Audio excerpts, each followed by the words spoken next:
जय हिंद साथियों, नमस्कार। आप सभी का स्वागत है आज की आधुनिक काल की क्लास में। आज की क्लास हमारी दूसरी क्लास रहने वाली है, जिसके माध्यम से हम सभी लोग काफ़ी महत्वपूर्ण प्रश्नों पर डिस्कस करने वाले हैं। ये क्लास आपकी हर एक कॉम्पिटेटिव एग्जाम के लिए काफ़ी महत्वपूर्ण रहेगी। देखिए, पहला प्रश्न, निम्नलिखित में से 19वीं सदी में खड़ी बोली हिंदी के विकास में हिंदी के अस्तित्व की लड़ाई लड़ने वाले रचनाकार कौन है? काफ़ी महत्वपूर्ण प्रश्न है। सही उत्तर आपका हो जाएगा ऑप्शन नंबर सी, राजा शिव प्रसाद सितारे हिंद। देखिए, ऑप्शन नंबर सी सही उत्तर आपका हो जाएगा। देखिए, बात करें, उस समय उर्दू का प्रभाव बढ़ रहा था और इन्होंने सरकारी कामकाज व शिक्षा में हिंदी जो है उसको स्थान दिलाने के लिए अथक प्रयास किए थे। इनकी भाषा की बात करें, इनकी भाषा दोस्तों अरबी और फारसी मिश्रित भाषा थी और फारसी लिपि उस समय जो चल रही थी उसकी जगह पर देवनागरी लिपि को इन्होंने स्थान दिलाने के लिए काफ़ी प्रयास किए थे। तो ऑप्शन नंबर सी इस प्रश्न का सही उत्तर आपका होगा। देखिए, इन्होंने एक बनारस अखबार, कौन सा अखबार? बनारस अखबार, जिसका प्रकाशन कब हुआ था? 1845 में हुआ था। 1845 में हुआ था, जिसकी भाषा हिंदी थी। ठीक है, ऑप्शन नंबर सी इस प्रश्न का सही उत्तर आपका हो जाएगा। अगला प्रश्न है, श्रीधर पाठक द्वारा रचित नहीं है। बताना है श्रीधर पाठक द्वारा रचित नहीं है। वैदेही, वनवास, बाल विवाह, जॉर्ज वंदना, भारतोत्थान। सही उत्तर आपका ऑप्शन नंबर ए हो जाएगा, वैदेही वनवास। देखिए, वैदेही वनवास ये श्रीधर पाठक की नहीं, अयोध्या सिंह उपाध्याय की है। किसकी है? अयोध्या सिंह उपाध्याय, जिनको हरिऔध भी कहा गया है, इनकी कृति है और 1940 की है। कब की है? 1940 की है। ये एक प्रबंध काव्य है दोस्तों, प्रबंध काव्य है। ये कह सकते हैं इसको महाकाव्य है, महाकाव्य। इसमें सर्गों की संख्या अगर बात करें तो 18 सर्ग हैं।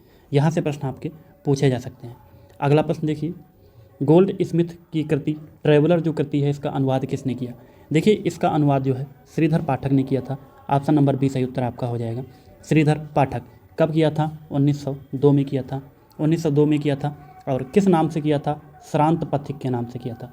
श्रांत पथिक के नाम से इन्होंने इसका अनुवाद किया था। और किस भाषा में किया था? तो खड़ी बोली में किया था।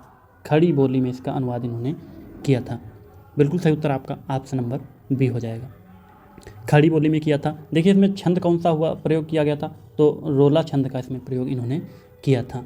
और श्रीधर पाठक के बारे में बात करें तो स्वच्छंदतावादी काव्यधारा का प्रवर्तक इनको माना जाता है। स्वच्छंदतावादी काव्यधारा का प्रवर्तक, यहाँ से प्रश्न आपका पूछा जा सकता है। तो किसको कहा गया है? श्रीधर पाठक को कहा गया। अगला प्रश्न है, रत्नाकर शब्द किस कवि के साथ जुड़ा है?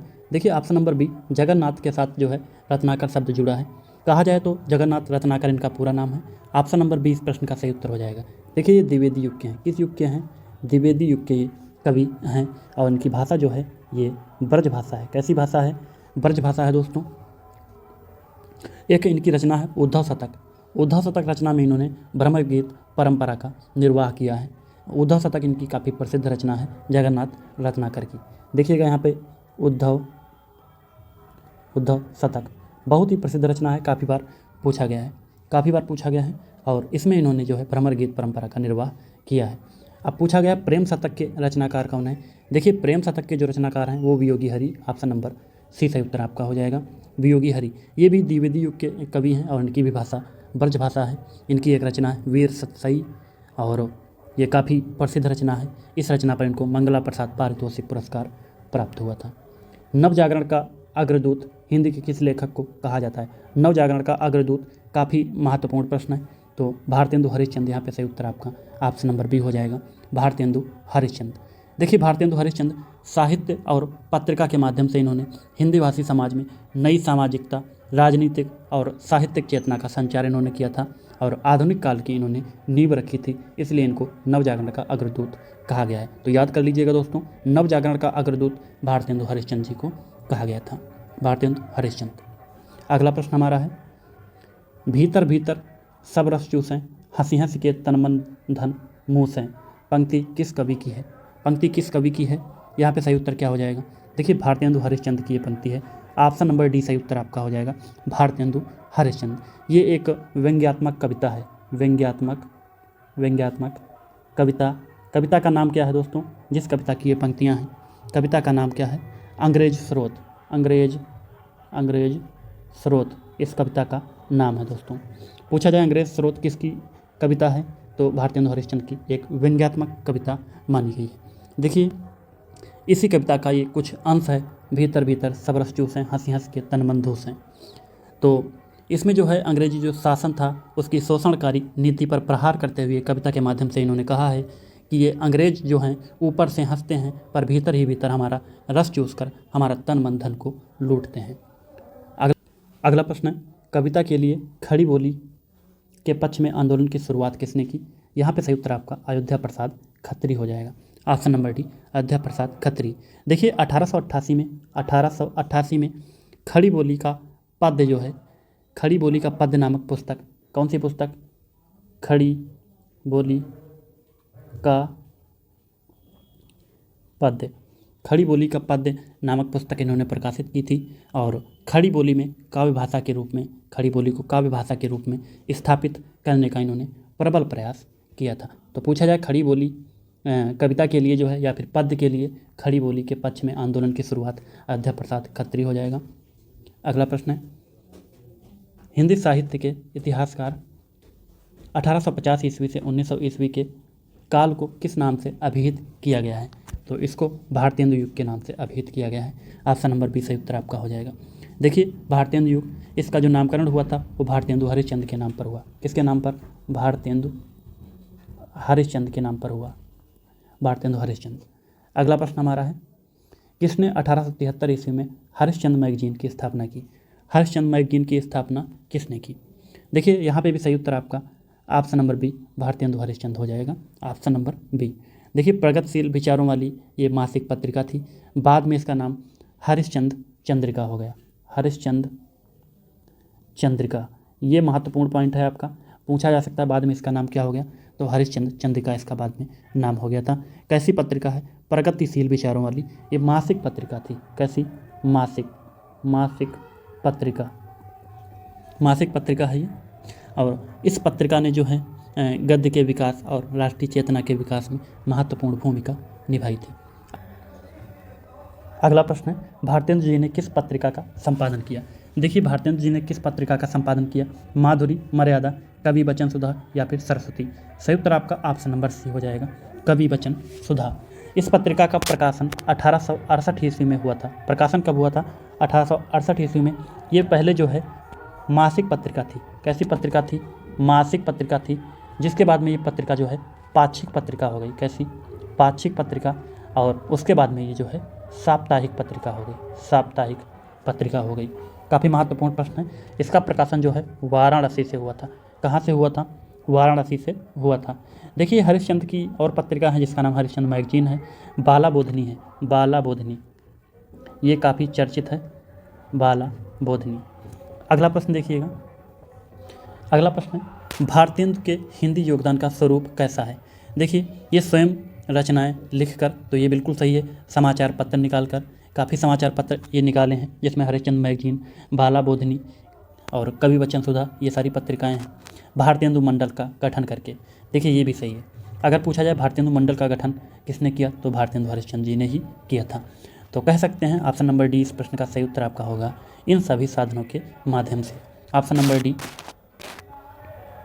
अगला प्रश्न है, ये आँख बड़ी बला है, इसका आना जाना उठना बैठना सब बुरा है, ये किसने लिखा है?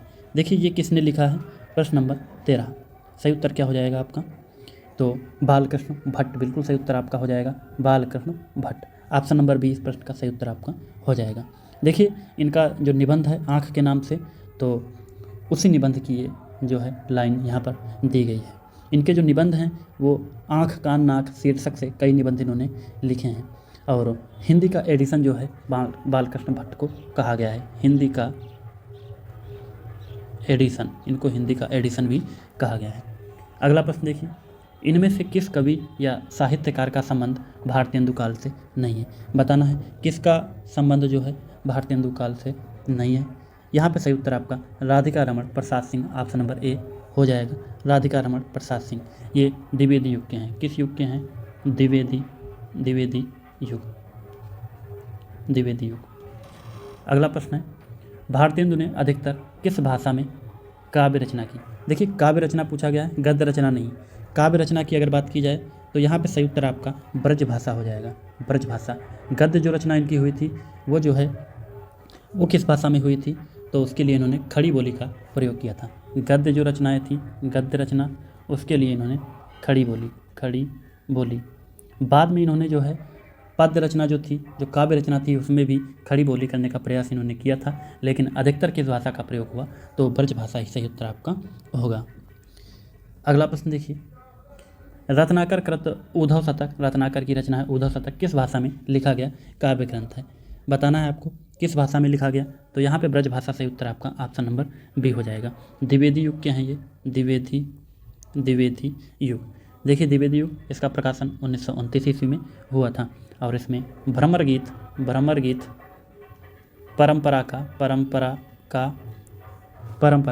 वर्णन किया गया। भ्रमर गीत परंपरा का वर्णन किया गया था। और रत्नाकर जो है इनको आधुनिक ब्रजभाषा का अंतिम श्रेष्ठ कवि कहा गया है। क्या कहा गया है? आधुनिक ब्रजभाषा का अंतिम श्रेष्ठ कवि इनको कहा गया था। अगला प्रश्न, भारत भारती काव्य का प्रकाशन कब हुआ? देखिए भारत भारती जो काव्य है इसका प्रकाशन कब हुआ? तो 1912 सही उत्तर आपका ऑप्शन नंबर सी हो जाएगा, 1912। मैथिली शरण गुप्त जो है इसके रचनाकार हैं। मैथिली शरण गुप्त इसके रचनाकार हैं। 1912 में भारत भारती का इन्होंने रचना की थी और स्वतंत्रता आंदोलन के समय भारतीयों में राष्ट्रीय चेतना जगाने में अहम भूमिका भारत भारती की रही है।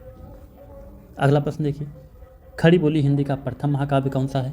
खड़ी बोली हिंदी का प्रथम महाकाव्य प्रिय प्रवास हो जाएगा, जिसका प्रकाशन वर्ष 1914 ईस्वी है। देखिए ये अयोध्या सिंह का है। किसका है? अयोध्या सिंह उपाध्याय का है। ऑप्शन नंबर पहला सही उत्तर आपका होगा। इनमें से जगन्नाथ रत्नाकर की कृति बताइए।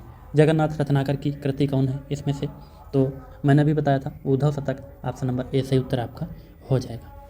अगला प्रश्न देखिएगा, हल्दी घाटी वीर रस प्रधान प्रबंध काव्य है। हल्दी घाटी जो है ये वीर रस प्रधान प्रबंध काव्य किसका है पूछा गया है? तो श्याम नारायण पांडे जी का है, ऑप्शन नंबर ए सही उत्तर हो जाएगा। इसमें जो है मेवाड़ के योद्धा महाराणा प्रताप के शौर्य का वर्णन किया गया है और अकबर के साथ उनके युद्ध का वर्णन किया गया है। तो ऑप्शन नंबर ए इस प्रश्न का सही उत्तर हो जाएगा। आज की क्लास में हम कुल 20 महत्वपूर्ण प्रश्नों का डिस्कस कर चुके हैं। अगली क्लास में फिर से मिलेंगे 20 महत्वपूर्ण प्रश्नों के साथ में। तब तक के लिए जय हिंद, जय भारत। जितने भी लोग चैनल पर नए हैं चैनल को जरूर सब्सक्राइब कर लें।